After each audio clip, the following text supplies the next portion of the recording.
All right, hello everybody. Today we are going to be reviewing Jurassic World Rebirth, which I gave a 6 out of 10 to because I just felt like, I don't know, this movie was kind of all over the place for me. And the D-Rex that was the supposed to be like crossbred dinosaur it felt, I don't know, it felt like they went too far this time around. It kind of seemed more alien-like than dinosaur-like to me. And unfortunately, that kind of took away from the movie. Um, like the big dinosaur that's supposed to be this um, wrecking machine. Barely even saw it until the very end of the movie, and I was like, okay. And of course, it's all in the dark, so you don't really get like the real like, oh my god, look at the size of that thing. Like you kind of do in a sense, because when it's passing the building, you see like the leg, and I'm like, okay, this thing's pretty massive, but it was just, it seemed kind of goofy, honestly. That it was more like it reminded me more of like the movie Alien than dinosaurs. I don't know. It just, the shape of the head and everything, I was like, okay, they kind of pulled this from like a sci-fi movie as opposed to Jurassic Park. It just didn't feel like a Jurassic Park movie.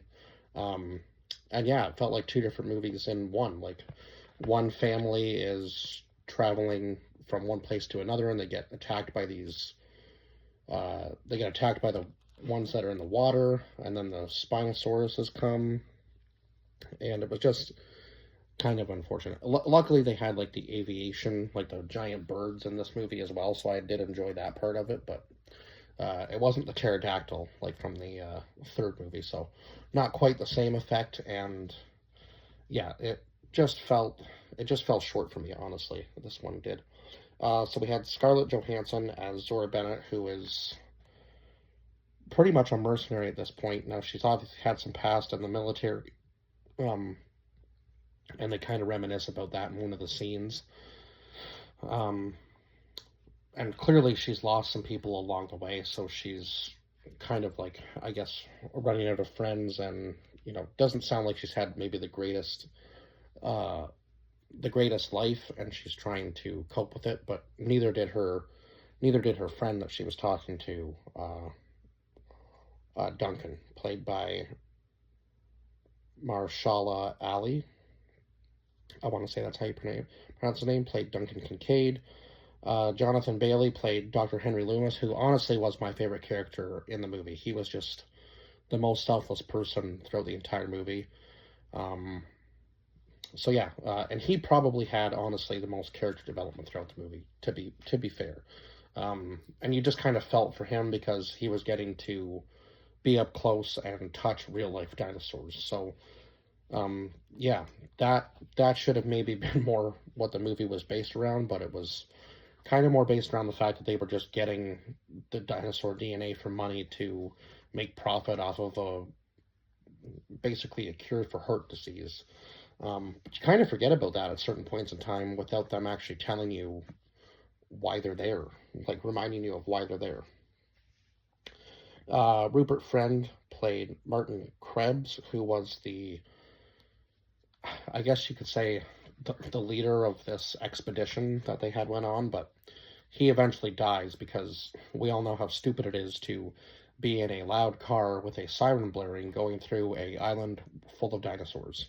Now, he gets killed by the D-Rex at the very end of the movie, but it was kind of like, you kind of knew it was coming. Like, you're like, okay, he's literally driving directly towards it. Like, what are we doing here? Kind of an underwhelming kill uh, as far as the movie goes. And I found myself like rooting for the dinosaurs at certain points because I'm like, why are any of these people even really here other than to make profit off of the dinosaurs? Of course, that's not the way it ends, but it ends with her deciding that um, everybody gets secure and she doesn't make any money off of it. But then it's like yeah, why would you even have bet? You wouldn't have even gone if it wasn't for the money offered to you in the first place, and now you're changing your mind on that. So yeah, it was like, now you're being selfless at the very end of the movie. Kind of seems like a silly time to change your mind, but all right. Then we had Manuel Garcia Rolfo, who played Ruben Delgado. And this is the family that was just kind of thrown into the movie, really to introduce uh, some of the dinosaurs that were in the movie, to be fair. Um, so then we had Luna Blaze, who played Teresa Delgado, David Iaconu, who played Xavier Dobbs, Adrina Miranda, who played Isabel Delgado, Philippine Vega, who played Nina. So these were the other crew members of Duncan's. Becker Sylvain played Leclerc, and Ed Skiren played Bobby Atwater, I think was how you pronounce his name. Um, so yeah, Bobby didn't make it very long. He gets killed by one of the Spinosaurs or Spinosauruses. Spinosaurs. That I think that was the correct name. He gets killed by one of them because they're helping the other bigger dinosaur that I can't for the life of me remember its name. Um, so yeah, probably gonna have to watch this movie to learn some of the dinosaurs' names. Now, I believe the bird that was in this movie was also in the last Jurassic World movie as well. But this time it's like years after, right? Like all the dinosaurs in the cities are dying because they're not used to the climate. They need much warmer climate, so most of the dinosaurs that are alive are near the equator, because and like in on islands, right? So they're kind of like in their own ecosystem, essentially. And it's funny to think about that because obviously obviously all the ones that can fly could easily migrate to from place to place, right? But I guess they're going to stay where they are because it's just a warmer climate. So if they go anywhere else, they run the risk of dying, right? Becoming extinct. So staying on the island is the safest thing for them to do as far as the dinosaurs go. But yeah, this family that introduces the one dinosaur um, didn't really even need to be in the movie. They just kind of felt like secondary characters that were in the way for the main story, which was, go in, get the DNA for the dinosaurs, bring back the cure, and make money off of it. That should have been the plot point, but it seemed like they just threw this extra family in for whatever reason. And the kills in this movie, I mean, as far as like horror elements go, they were kind of lacking in this one. Lots of the kills happened during the daytime, so I was like, okay, well, that takes away from the horror aspect. And yeah, you could kind of see the kills coming from like a mile away. Like they set it up so that it was like, yep, this person's gonna die now, and now we're losing this person. And you kind of figured who was gonna live and who was gonna die. Now at the end, with Duncan, when he uh, trails the D-Rex away from all of them to make sure they make it off of the island, somehow he wasn't killed. Don't know how he somehow made it out of that situation because I think that thing would have eaten him. Uh, would have definitely eaten him. I don't know how the D-Rex decided just to turn around and go for the boat when he was there, and it's just yeah. And then he lights another flare, or potentially the same flare, which, as far as I know, probably would have gone out after jumping in the water. Don't quote me on that because I'm not really sure, but I feel like that the flare would have lasted as long as it did. So, but then yeah, he lights off a flare in the air from the gun. I'm not sure where he found it. Um, and then they turn around, and I was like, why are you turning around when the D-Rex is potentially still right there? Now you're all going to end up dead, and there isn't going to be any point in even what you just did. So, but yeah, some of the scenes I found a little cheesy, like when people were dying and they were still yelling their name while they were clearly getting eaten. I was like, okay, this person's dead, right? Already, much they were already dead by the point they were calling out their names. So it kind of seemed pointless, and then they would do it again. And I was like, okay, well, if you think this person's dead, and now you're attracting attention from potential dinosaurs on the island, so yeah, why even bother screaming and yelling? Like, do something quiet to try to help.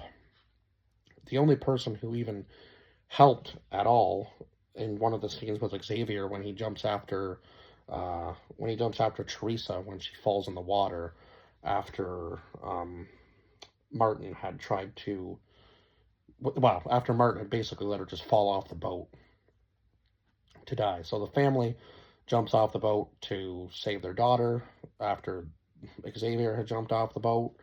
Um, yeah, Rolfo and Isabella jump off the boat as well. So now they're all separated and they have to eventually find one another. They had told them to go to this village. I don't know where this village was. The only thing that they ever found was like the old facility.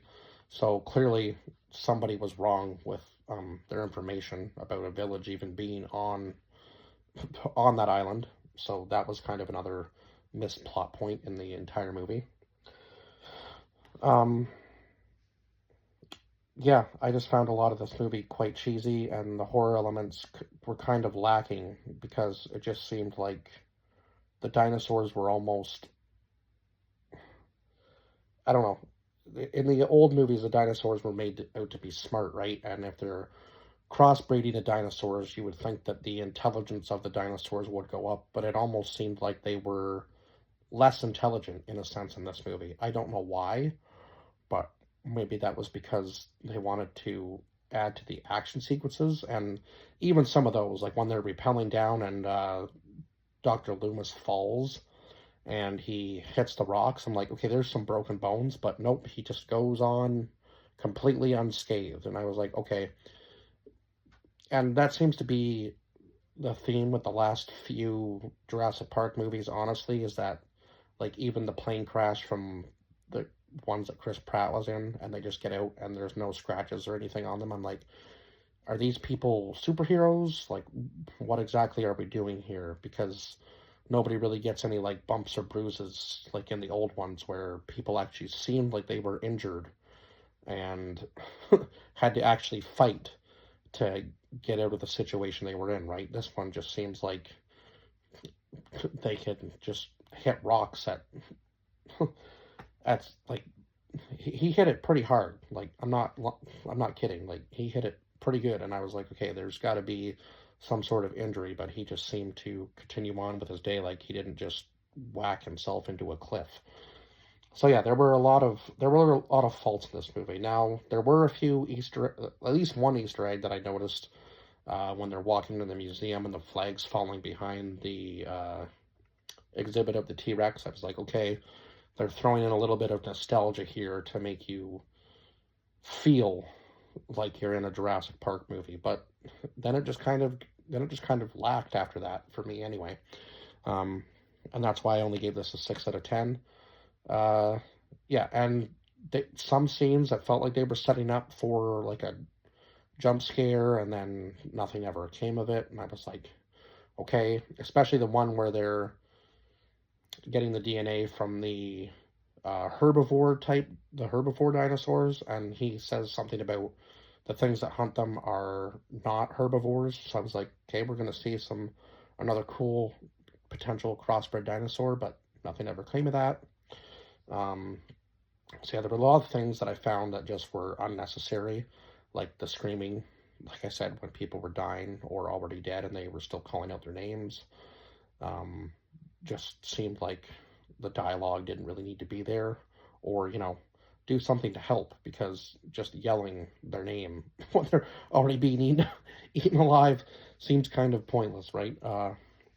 But yeah, I think just there was a lot of cheesiness in this movie, and I feel like maybe this should be honestly where the Jurassic Park series ends, because even though there were some corny moments in even the Chris Pratt series, I did find that at least they stuck with the, you know, original source material. Now, obviously, I know that this is supposed to be kind of like a new series in the franchise, but again, you didn't really get any chance to feel for any of the characters because they just died so quick.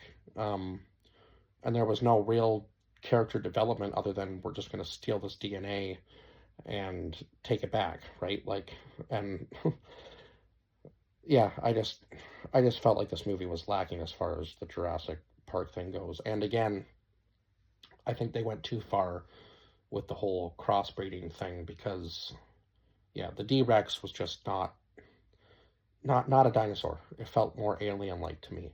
And if that's the direction they're gonna go, I don't know if I'll even want to watch another Jurassic Park movie, to be honest, because yeah, this one just fell short for me.